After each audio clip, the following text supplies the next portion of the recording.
All right. Test, yeah. Yeah, if everyone wants to take a quick test before I call it to order, looks like we're good. All right, it's 7 o'clock, so we will call to order the Poquoson Planning Commission for Monday, October 19th, 2020. And the first thing we will do is we will go ahead and say the Pledge of Allegiance preceded by an invocation. So if you would like to stand as you're able and willing, and we will say the Lord's Prayer followed by the Pledge of Allegiance. Our Father, who art in heaven, hallowed be thy name. Thy kingdom come, thy will be done, on earth as it is in heaven. Give us this day our daily bread, and forgive us our trespasses, as we forgive those who trespass against us. And deliver us from temptation, but deliver us from evil. For thine is the kingdom, the power, and the glory, forever. Amen. I pledge allegiance to the flag of the United States of America, and to the republic for which it stands, one nation, under God, indivisible, with liberty and justice for all. Thank you. All right, and the next item on the agenda is the approval of the minutes from the regular session from September 21st, 2020. Do I have a motion to approve the minutes as written? I'll make a motion to approve the minutes. I think there's one change. There's a couple of Yeah. Okay. Page 3, when we had recorded the vote, this is the motion for the farmer's market, they left me off.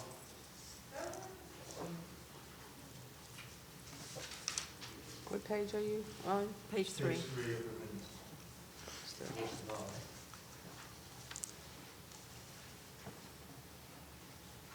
And was there a second? Did you say there was another correction? I saw one when I was Okay. looking at it online, and I was just looking to be sure that maybe that had been corrected, because it said Chairwoman Shriver, and that was not accurate. I had it on page 2, but I believe they corrected it. Maybe, because I see Chairwoman in it. and Oh, that's what I it should have do been. see, You yeah. see It it? is on the third paragraph On the third. down, Yeah, yes. I'm just looking, because I wrote it down. Yeah, that should be a correction. It's under the public hearings, number 1, and it's the third paragraph down. Yeah. I will get those fixed. Yeah, that's right, it's on, page 3.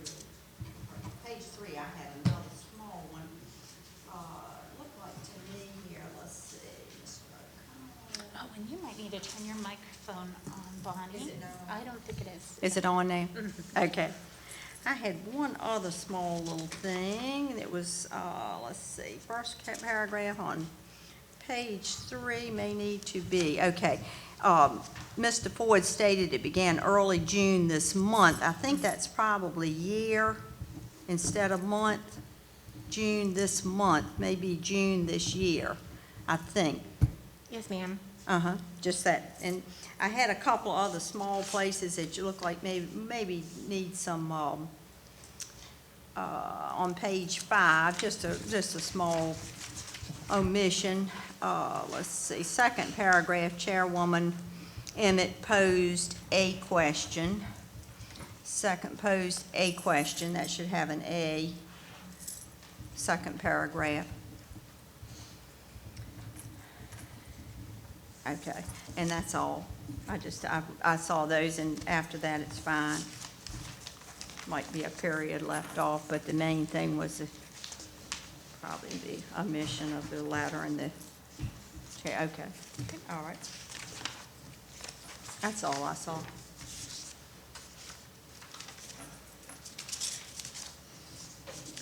So does Greg need to remit his motion so that we can make a new motion with the Yes. amended? I'll make a new motion to accept the meeting minutes with the modifications noted by the president. All right, we have a motion and a second, and if everyone could just make sure that their mics have the red light on them. I don't know if they were all turned on. Thank you.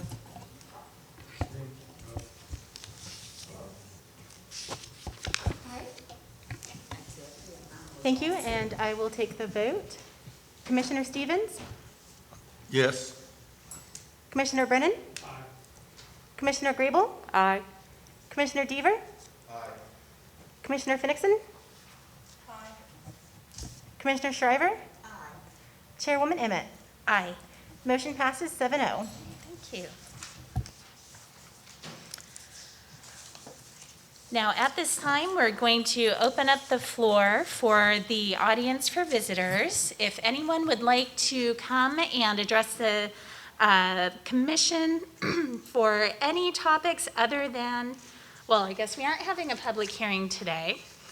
So if you would like to address us for any reason, then you are free to take the floor at this time.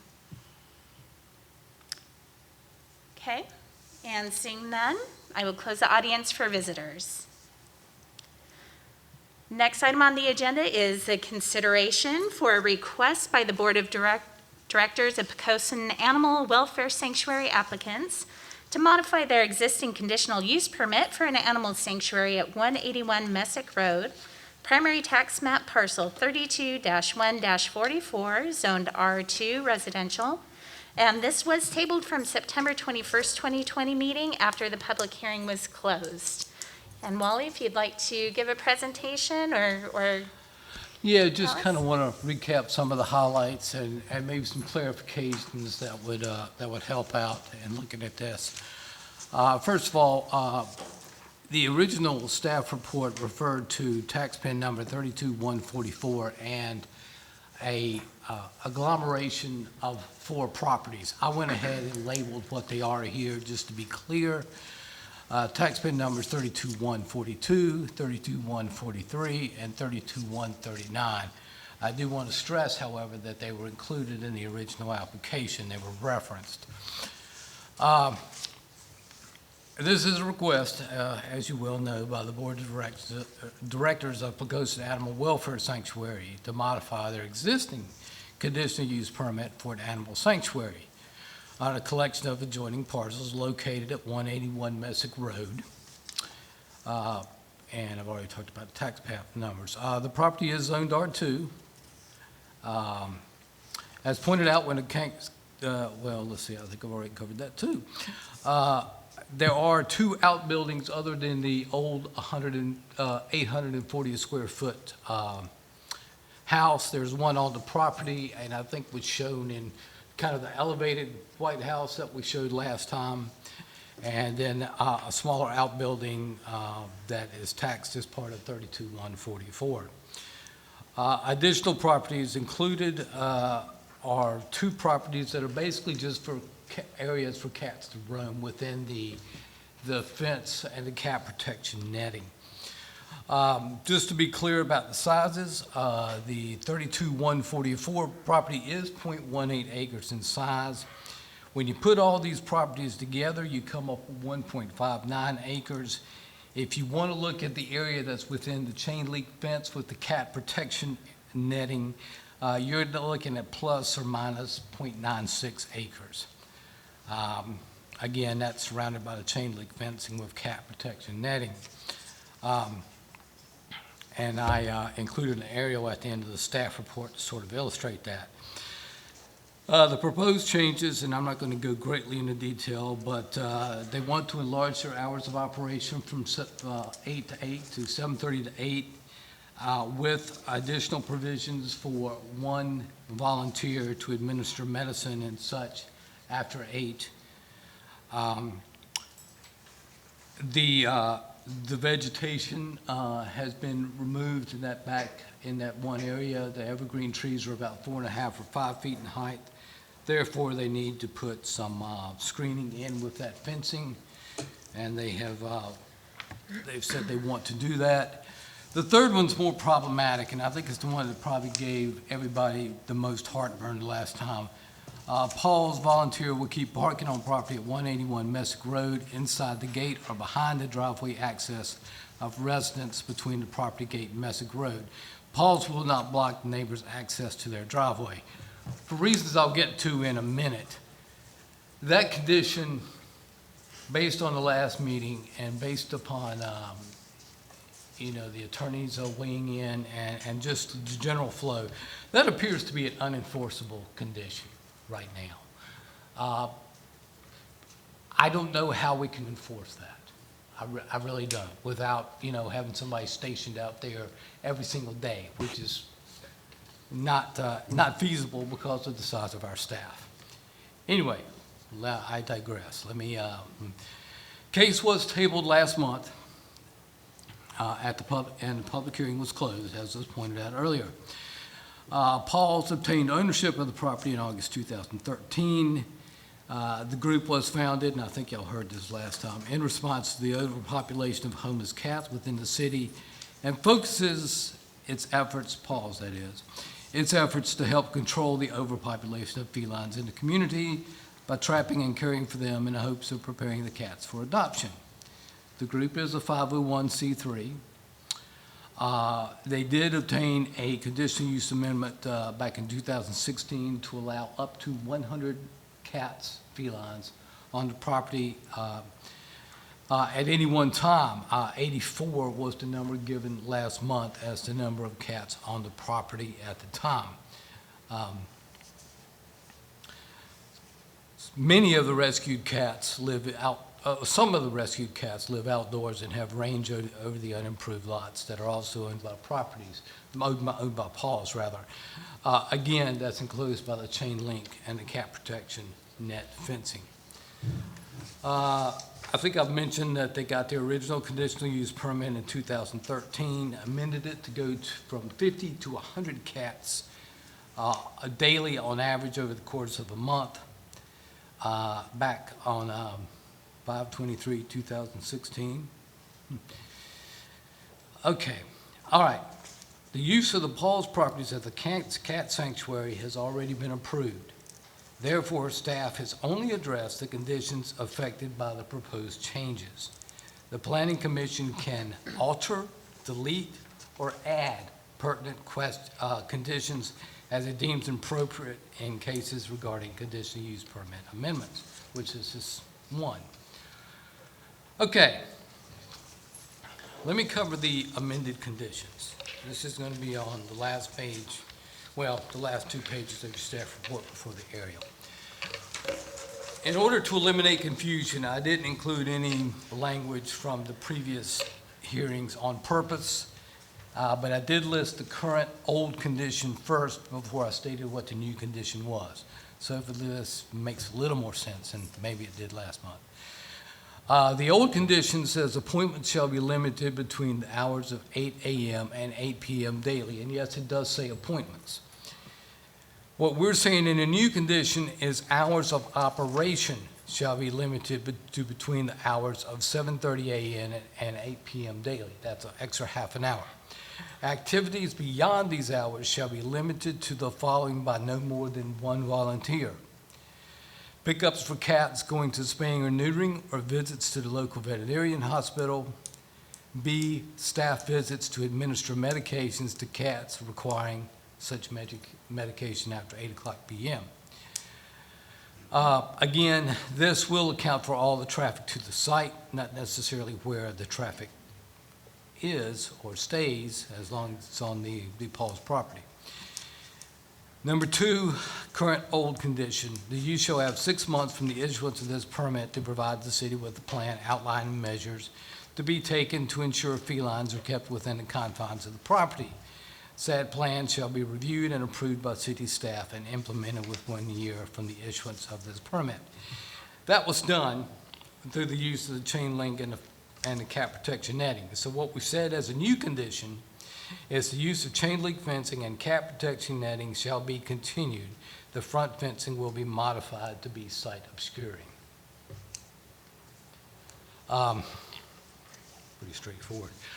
Number 3, all existing vegetation located on the boundary of the property must be perpetually maintained for screening purposes.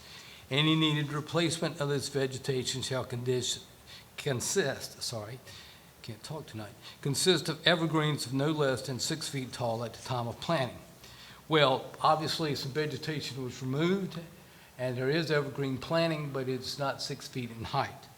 Therefore, The new condition is going to say, all existing vegetation located on the property of the, boundary of the property rather, must be perpetually maintained for screening purpose. The needed replacement of vegetation that was previously removed shall consist of a minimum of fencing sufficient for screening purposes, including cat protection netting, to be installed within 6 months. So there's a time limit on it. Any further removal of vegetation shall require replacement with evergreens of no less than 6 feet tall at the time of planting. How this condition could be interpreted, I suppose, would be that this is essentially saying, okay, you've removed the vegetation one time and you're doing cat protection netting and site obscuring fencing, but don't do it again because it will require plantings 6 feet tall. Number 4, over the course of 1 year from the issuance of this permit, city staff will monitor the vegetated perimeter of the property. Again, it's not all, well, it's vegetation on all sides, but we also need to look at that cat protection netting and the site obscuring fence. So I've amended that condition to say, over the course of 1 year from the issuance of this permit, city staff will monitor the vegetated and/or fenced with cat protection netting area along the perimeter of the property to ensure that the vegetation and/or fencing satisfactorily screens use from adjacent properties during all months of the year. So these changes have an effect on several of the conditions, I guess, is the overall point. 5 through 7, no changes proposed. Number 8, I just want to point out, no changes proposed, but the 100 cats daily on average over the course of a month was already approved in 2016. No change proposed for number 9. A new condition, number 10, the sanctuary shall have open hours for visitors Monday through Saturday, limited to the hours of 8 a.m. to 12 noon. This will take care of the appointments of people coming to look to adopt cats or whatever. Those are the public open hours. What did you say? 8 a.m.? 10 a.m. to 12 noon. I thought you said 10. 8, Yeah. rather. I might have said 8. If I did, I'm sorry. New condition, Paul's volunteers shall park on the property at 181 Messick Road, either inside the gate or behind the driveway access of residents between the property gate and Messick Road. Paul shall not block the neighbor's access to their driveway. You remember this was a condition listed last month. What I would say to that right now is that it's a new condition proposed by the applicant to address neighbor concerns over the potential blocking of driveways along the entrance to the site off Messick Road, which is owned by Paul's. Given that the concerns over parking outside of the Paul's gate is a dispute between two properties, which I think was clearly demonstrated last month, which seems to not be in any sort of abatement, staff would be concerned over its ability to properly enforce this condition. Therefore, staff recommends against this condition and suggests striking this condition from any approval. The resolution recommending approval does not include this as a condition. As I said before, if the Planning Commission wants to reinstate this, or if the Planning Commission wants to come up with another condition that somehow addresses this, they're certainly free to do so. But that's my recommendation based on the condition as presented. That's all I got. I'll be glad to take any questions. Thanks, Wally. Any questions?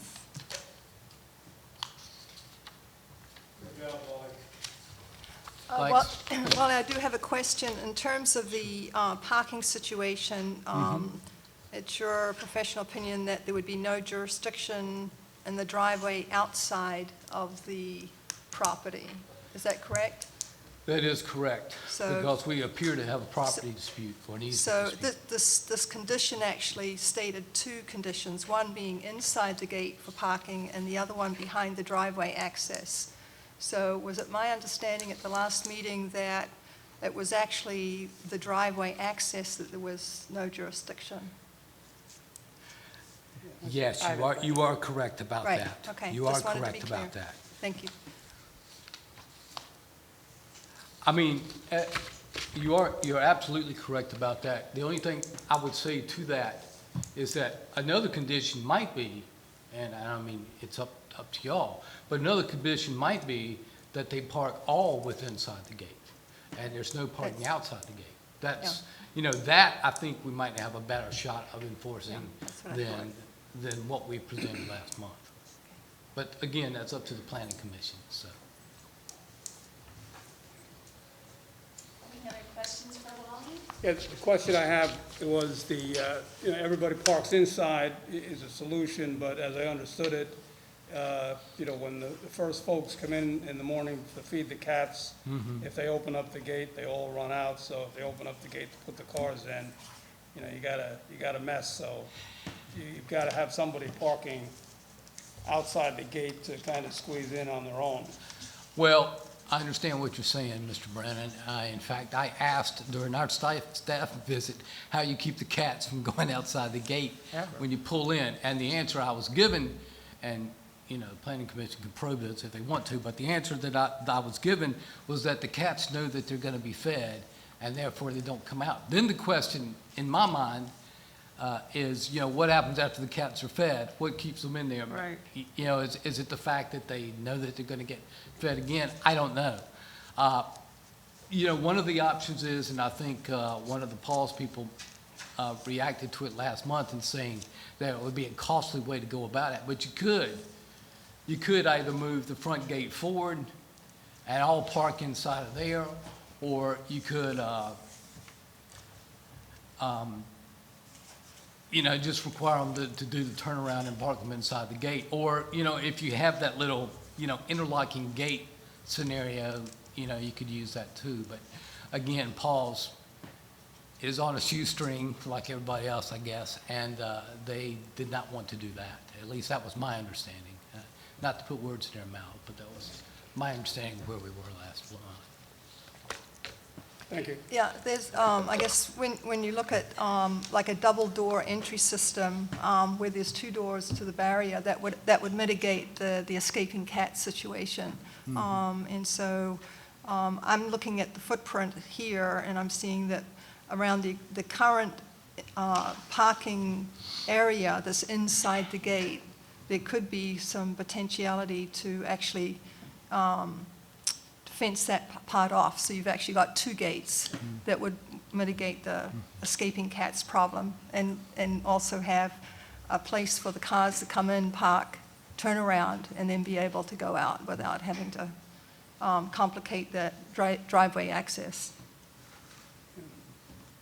What you're saying is unenforceable is number 3. Number 3 in their proposed conditions, I address it more completely under new condition number 11 in my report. Ms. Finnington's right. The first part of that is that they park on the property of Messick Road, either inside the gate, that's one case, or outside. It's the outside of it that I think we're sort of at odds on how to enforce. Well, the thing that I would like to leave in there is the fact that it will not block the neighbor's access to the driveway. That's the key thing. I mean, I thought Sorry, it Tom, was. would you check your mic? Sorry, Tom. hello? What I was saying was the article, number 3 is fine. I don't think anybody had any problems with them parking outside the gate up until a certain distance, but not to block the driveway. And that's the only thing that I can see where, you don't have any cars blocking the other person's driveway. I'd like to leave that part in. That certainly is something that would be a little bit clearer in terms of, figuring out how many cars. But you're still going to have the issue with, at some point, that driveway is going to be blocked. I don't know by who. It might be Paul's. It might be somebody else. But, I mean, we can do our darndest to enforce that. Absolutely. PAWS has at least what I counted 11 members on their board. And I think if they can put out the word and to not block the driveway, that it will not be blocked. I mean, they've got Right. they've got enough people on their boards to Sure. delegate someone to make sure that they're not blocking that driveway. If the person has to get to work and they can't, Right. that's not good. Right. And can they, there are no signs there now that say, do not block the driveway? don't believe there is. I would say be sure there are signs there that are large enough for people to see. Do not block this driveway at any time, day or night. Make it very clear. And most of the time, if people see a sign which is noticeable, they mostly respect that. I would say signage. I think we mentioned something about signage last time. That could certainly be an added condition, absolutely. Yeah, I think mark it clearly. I like the idea that it's been amended that after hours, and that there'll be one person designated to go in if a cat needs to be neutered, which I kind of understand after 8 o'clock, 8:30 at night. But at least it's limited to the one visitor that can take care of emergencies. Yeah. And that was not there before.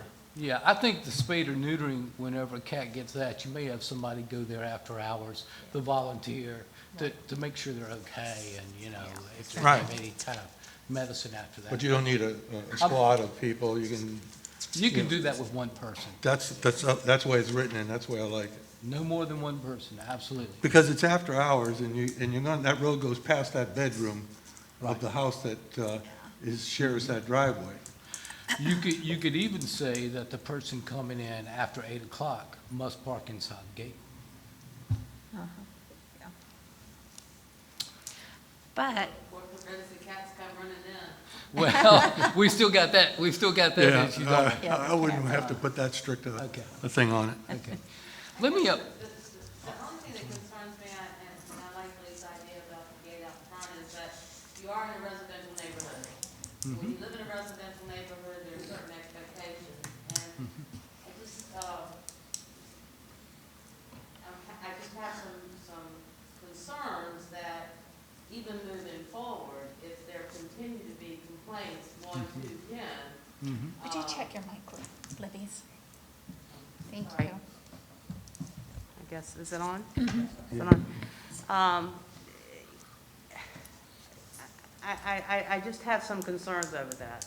And I just put myself in that place where if you're not particularly an animal person, so to speak, dog, cat, or whatever, and I had to deal with some of the issues that this person brought to the table here, I think that we have to be cognizant that it is a residential neighborhood, and that, you know, there's a certain amount of expectation that I think that PAWS has to recognize and say, okay, we're gonna have to bite this bullet and do something to prevent this continuing to occur, because I think it's gonna continue to be an issue with certain people. So I don't know, I just thought that the idea that Lee had with a parking area out front of the main gate where the cars could park, they can turn around, because if they start stacking up down the right-of-way, how do they even get out without everybody having to back up? and well, they're go going to in? end up turning around in the driveway. That's what's No, going to but happen. I'm saying if you're stacked up against the gate, if you're on the outside of that gate and you've got cars stacked up all the way back to, say, the entrance to that person's driveway, Yep. how do they get out without everybody getting in their car and backing all the way back out to Messick Road, because you can't turn in this lady's driveway? Right. We're not supposed to. So, you know, they're just issues, I don't know. I'm not sure what the answer is, but I think that PAWS has to recognize that it's a wonderful thing that they do, and they were given that opportunity with this piece of property by Ms. Holloway, and I am all for that. But at the same time, I think that you have to respect the people around you and the expectations of those who don't love animals like you do. And you know, I don't want to go off on that, but I do know there are a lot of people who just are not animal lovers. Sure. And so they don't have the empathy that maybe most others would have. So I do think that as a commission, we have to be careful that,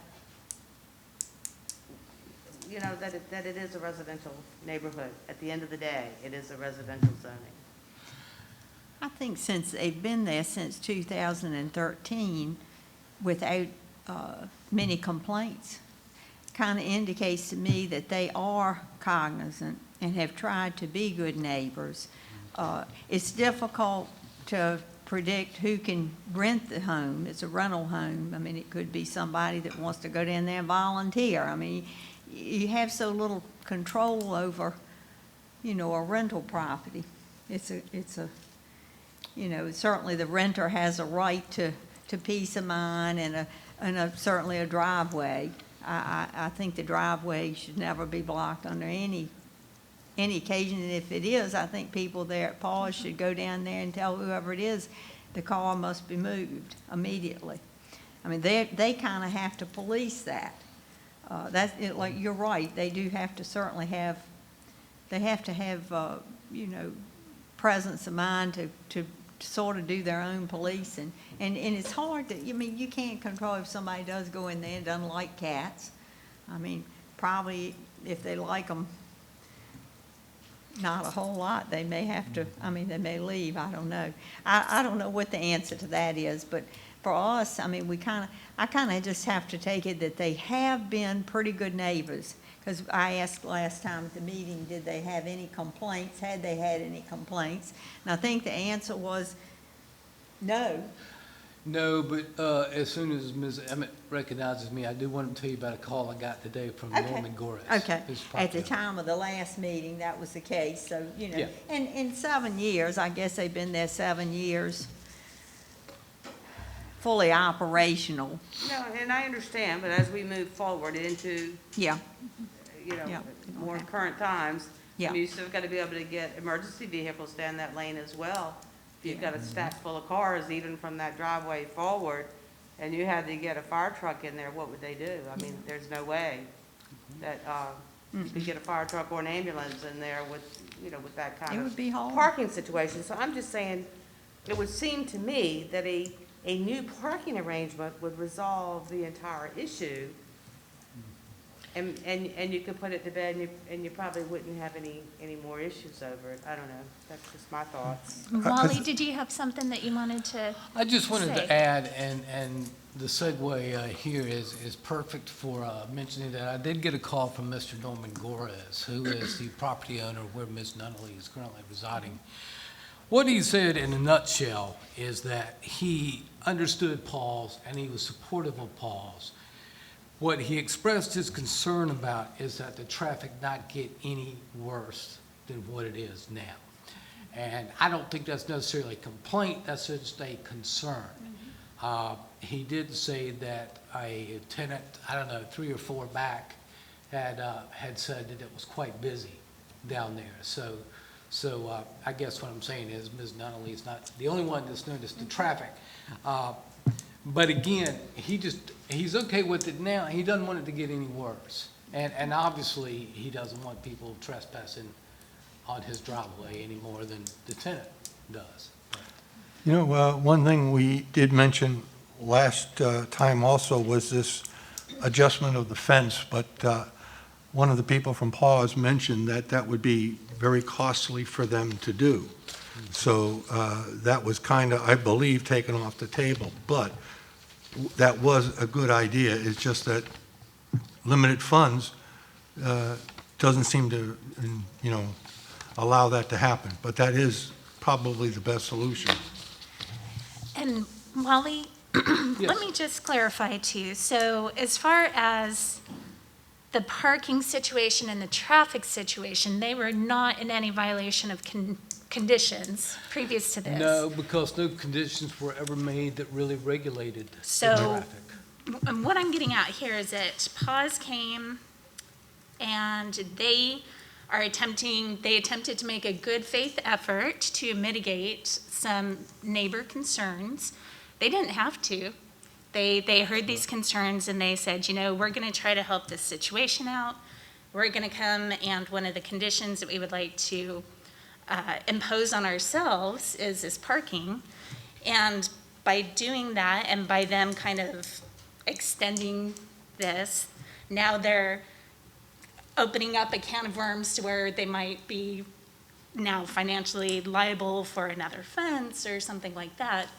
And this, to me, it really stemmed from them just having that trying to do a good deed for their neighbor and trying to be proactive. Well, one of the things that was mentioned last time was this house was vacant for quite a while, so, and I believe in the last, I don't know how long the lady has been renting it now, but that's, I think it's been 3 years prior to that it was completely vacant, so no one could possibly raise any concerns. So now that there is someone living in there,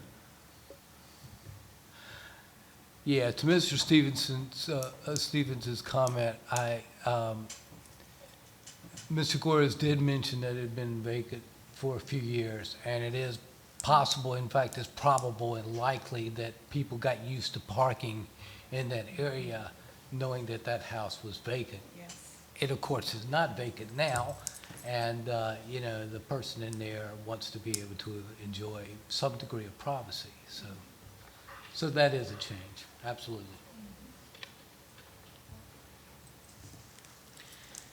Well, I would like to say you know, in terms of the service that PORS is providing, that's not the question right now. I think everyone's in agreement that they're doing wonderful work. If, for example, this organization was located in a commercial area, there would be parking requirements as part of that. Could you check your mic? Sorry, we've got to turn on my mic here. So if PORS was located in a commercial area, that would come with parking requirements in terms of, you know, how busy the enterprise is, where the parking might be located. But the special use permit is making some special arrangements because it's located in a residential area. And a residential area also comes with its own requirements in terms of independent access. And so I'm looking at PORS because of its increased, I guess, utility. It's certainly doubled the number of cats that have been there, which you could extrapolate that that's increased the amount of activity in a residential area, that the organization needs to look very carefully as to how it does business, and the fact that the current parking situation is inconvenience its volunteers. So from that standpoint, if I was a volunteer and I got blocked in a driveway and having to try and back out, I think that would be quite an inconvenience. And again, when I look at the footprint of the facility itself, it would seem to me that it would be quite an easy fix that would be a win-win for everybody in terms of just doing that extra fencing. Yes, it's a nonprofit, but we can look at targets in terms of special needs, and this is a wonderful and very generous community that I think you would probably find very quickly that there would be some sympathetic folks who would have a working bee on a Saturday morning and put that second fence up without too much expense. So I don't quite buy the expense issue, but I would look at it as maybe the cost of doing business and also maintaining good neighborly relations with whoever might be in that rental home or on the other side, because that's something that you want to be in that location going forward for many years. Then this would be something that I would think that would be a solution to the issue that we're trying to wrestle with tonight.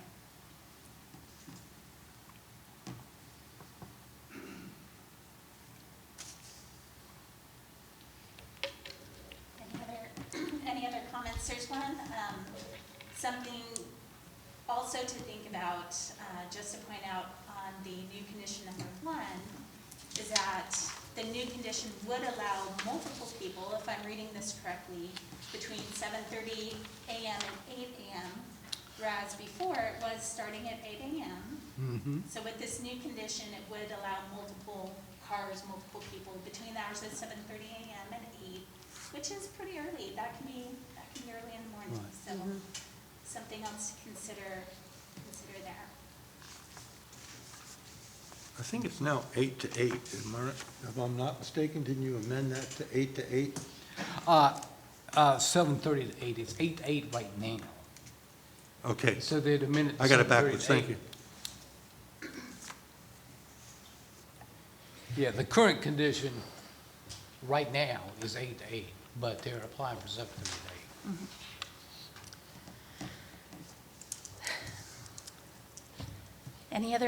Any other comments? I don't know if there's been a consensus or not, or if anybody wants to make a motion from the discussion that we've heard. One comment I would like to make is we keep referring to the property that is being currently rented, but this is a residential area, and houses are sold and rented daily. So we can't think about just one individual, we need to think about all the neighbors in that residential area, whatever decision we move forward. I agree. Because Article 9 also says if any of the conditions or operations is not in compliance, so forth, then it's revoked. So if things got worse, then there can be reconsideration of the permit. And if they seem to be, you know, with all the things that they want to do, I don't see any reason why not. But it has to be followed. You can't be having 10 people there at 12 o'clock at night, closing up and stuff like that. So I like the idea of what they said in their thing, and if they just follow it and do what we've asked them to do, which is monitor it a little bit, maybe put a sign up telling them, you know,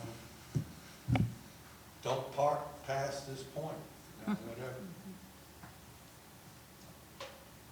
Be nice if they also took on that little fundraiser or put it in the paper. See, maybe we could get the fence done. That would even be perfect. I'm like Lee, I think it's a very generous community that would support Paws financially if that was something that they needed. Have y'all even thought about that? I don't know who I'm speaking to here, but Karen? I'm a little confused about the fence. Do you mean the fence across the property? Do you want to come up to the microphone? Yeah. Are we addressing? Yeah.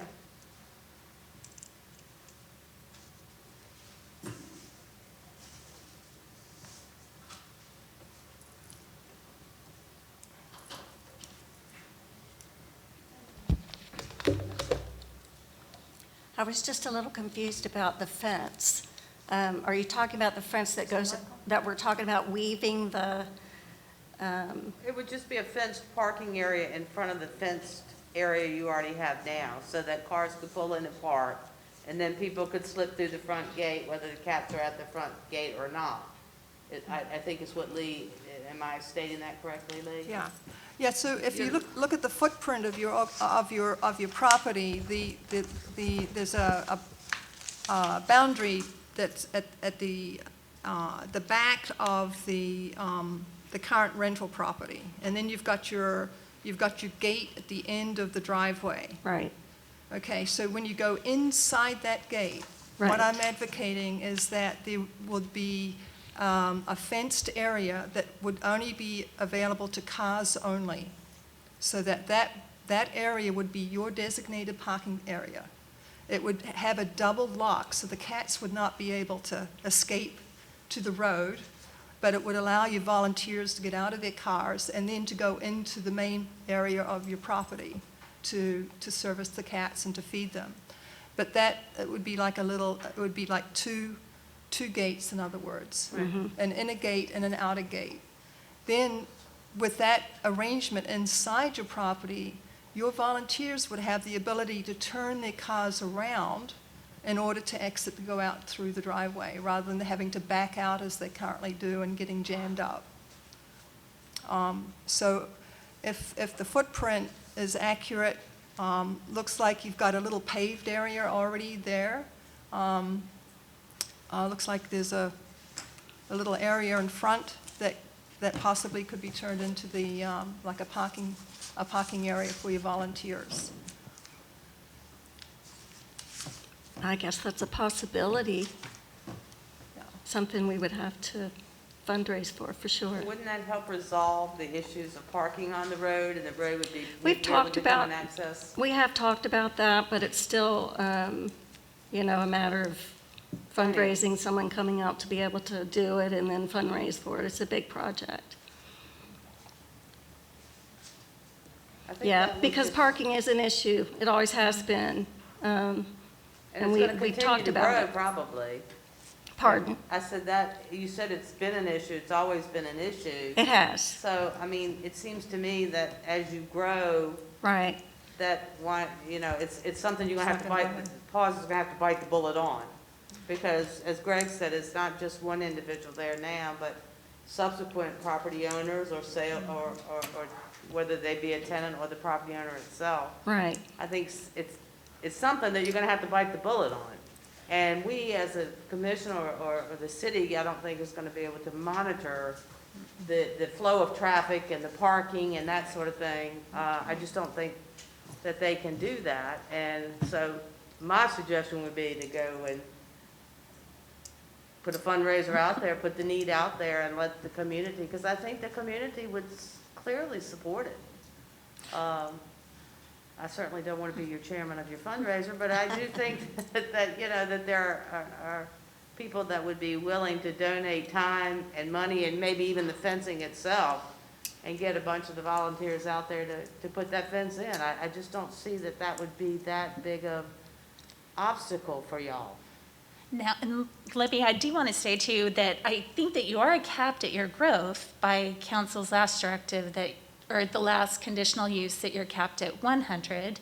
So is there the possibility of more growth, or are you pretty No. much stagnant at That's this fine. point? As a matter of fact, when we started, in the very beginning, we were trapping and returning cats to where they came from, and caregivers feed them. So we never wanted to have that many cats on property. So the cats on property are not adoptable. I would say that the kind of the little part of the this paperwork, I would change, which I kind of rewrote, but we are not adoptable cats in our sanctuary. So everybody that lives there was a cat that couldn't stay where it was because of safety or special needs, behavior issues. They're the ones that would not be adoptable.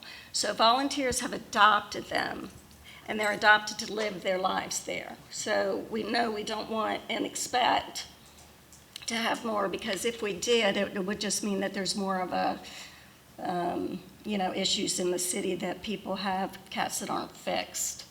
And yes, we do have to deal with that always, but we hope not to have more than what we have. So none of your cats are adoptable? Not on property. Our adoptable cats are with foster families. Oh, okay. I So, didn't know that. yes, they are adopted and they stay on property. They're adopted by volunteers, so that's one of the reasons volunteers, you know, enjoy coming. They get to see who they adopted, and they just didn't have a good place to stay in the city. And I guess another comment that I have is that city council, who is the ultimate decision-making body, did deem it that was okay to have up to 100 cats, and they knew the situation. They knew the driveway and the layout when they made the decision that you are allowed to have up to 100 cats. True, and we really, truly, I want everyone to know that we, the board, puts out, and we have all sorts of ways to communicate, but we do put out all the time that we are not going to block that driveway. We know that we're not supposed to block that driveway. We don't want to block that driveway, and as a matter of fact, we are willing to just be by appointment only at this point. We do not have to have public visitors from 10 to noon. If that helps the situation, we would just be by appointment only. Is that what is causing the issue? The Well, it's public? part of it. If, let's say, you know, the volunteers have to come in to take care of everything, and they come between, most volunteers come between 8:30 and they leave by noon. The 7:30 is really an exception. So changing it, you could still keep it 8 to 8, and just say the exception of someone in the morning, maybe picking up a cat to get spayed or neutered, and the exception of the person that gives medicine. We don't neuter at night, but we do give medicine at night. So that exception, which would be a daily exception though, because we'll always have medicine at night. But that's a possibility that might help a little bit. And, you know, if Norm would put a sign, we're more than happy for him to put a sign. We talked about that last time, I think, to just say, please don't block the driveway. I don't feel like it's our property to do that for, so if he did that, that'd be awesome. Well, that would be a good part of, I mean, good gesture on your part, if you will, to have a sign posted at that corner of their driveway and the road. Please do not park in this driveway, it's private property. Well, is it their, are you allowed to, is that your property? Can you If put a it's sign? Well, private no, I lane, want the to lane's put it, part of the I want to property. put it where the cut through her driveway, it should be there. But this lane is private, right? This strip of land that leads back to here is all private, so it is your property. Right. So you can put a sign on your Well, property. that little driveway is where I want to put her cut through, that's his property. It's right at the beginning. I mean, we could put one on our property as well, but I think where we don't want to block is where it should be, which is that little Right. cut through. Maybe and you that's could work really with the his. property owner in finding the right placement for that sign, and maybe a sign that, you know, for UPS, please don't leave your stuff here, because I can see where that would really just, But you know, that happens all over the place in Poquoson. Well, I mean, it I've does. had people come down my driveway and I don't have a really, you know, and I don't want it to happen, and UPS doesn't want it to happen, but I don't think it happens that often. okay, well, I mean, I'm just saying, if I had to constantly be accepting or coming home and seeing packages on my It's not doorstep. constant, I promise. Okay. Angie, one thing that, darn thing.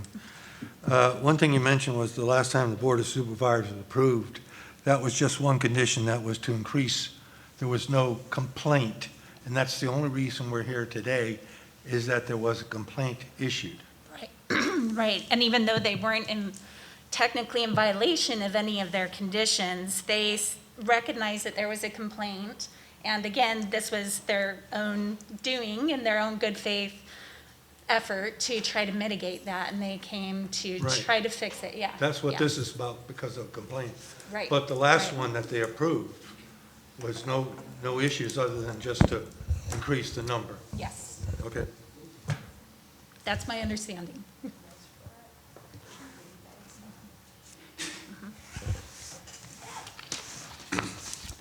Well, I would say tonight, regardless of what happens here, what our recommendation is, clearly the ultimate decision is city council, but as an organization, I would recognize right now that this could continue to be a problem, that y'all may need to go ahead and start really thinking about dealing with in the interest of trying to be good neighbors and keeping this organization moving, because you do good work, and I think everybody respects what y'all do and are champions of what you do. That's why I said I think that raising money would not be an issue, but I would hate to put that on you tonight and say, oh, you got to do this in 6 months. I don't know that, Yeah. because you have come here like y'all have, I think that it is something to think about as you move forward, and maybe get with the property owner and see if somehow you and the property owner can resolve this issue and really police it yourselves.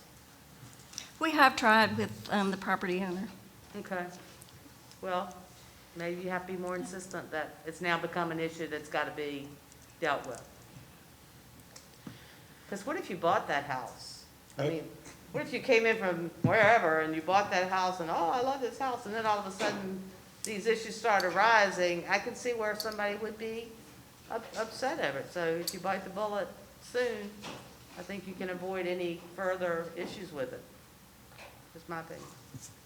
With having parking inside the gate, just so Yeah, we're yeah. in agreement on that. I think yeah. that would resolve their I- issues. I think so too. And there may be a better idea than that out there. I mean, we're just, I'm, Right. you know, thinking off the cuff here, but moving forward, it is something I think will have to be, should be dealt with. Agreed. Ms. Aaron, did you want to amend to remove the hours from 10 to noon? I think so. I think so. I think with the COVID, we're kind of by appointment only right now. And I think we don't really need to have the public hours. I think that will help. Well, and it's limited, yeah, so that's That's a good point. So if we remove that condition, would that then open that up in the future to have open hours whenever they wanted to have them? If we remove that, so if we have that condition, you don't have to have open hours, Right. but if you do, they're going to be limited. I Right. would suggest that you leave this as is, and you can Okay. close. We can just do it ourselves. You can close anytime you want to the public by posting a sign due to the COVID. Okay. We're not gonna allow visitors right now or Okay. whatever, but once that's out of here, It's out. it's out. Yeah. That's fine. We can do it that way. I don't think I'd take it out if it were me. What do visitors do? I mean, they just come to look at your organization, your operation? Mhm. Because they're not coming to buy, and get a cat, right? They're No, not coming to adopt a cat. no, in the beginning, it was for adoptions, but as time went by and we got the foster program running, they usually bring, they either bring a donation or bring food or litter, you know, they come and visit just to say hi, pet the cats. So I am going to go ahead and put a motion out there, just to put one out there, that we recommend to modify their existing conditional use permit to these new conditions, except I would like to change on item number 1. The hours of operation shall be limited to between the hours of, I do want to keep it at 8 a.m. and 8 p.m. daily. And then we do have the caveat in there that activities beyond these hours shall be limited to the following by no more than 1 volunteer. So if someone does need to come before 8 a.m., it can be one person to come pick up a cat for spaying or neutering. I do have a question Sure. about that. If we happen to have an emergency, it will be more than one person probably, and we have to be open to that, I think, for after hours. If there was some sort of emergency with a cat. That's just, One person I know, does that mean you can't have 2 people in the car? What, one person, one volunteer is what it says, and I don't want to go down there at night by myself at 8 o'clock. oh, it's nice there. And I do know, after hearing the discussion last meeting, that was one of the big concerns, was the chatting early in the morning by volunteers. So if you have a couple volunteers out there at 7:30 chatting and laughing, then I could see how that would be more of an issue than one car going in. So, A way to address the emergency would be just communication. Say, hey, you know, we've got a series of issues that requires more than 2 or 3 people. Please, you know, give us the indulgence of doing this, speaking to whomever may be affected by it.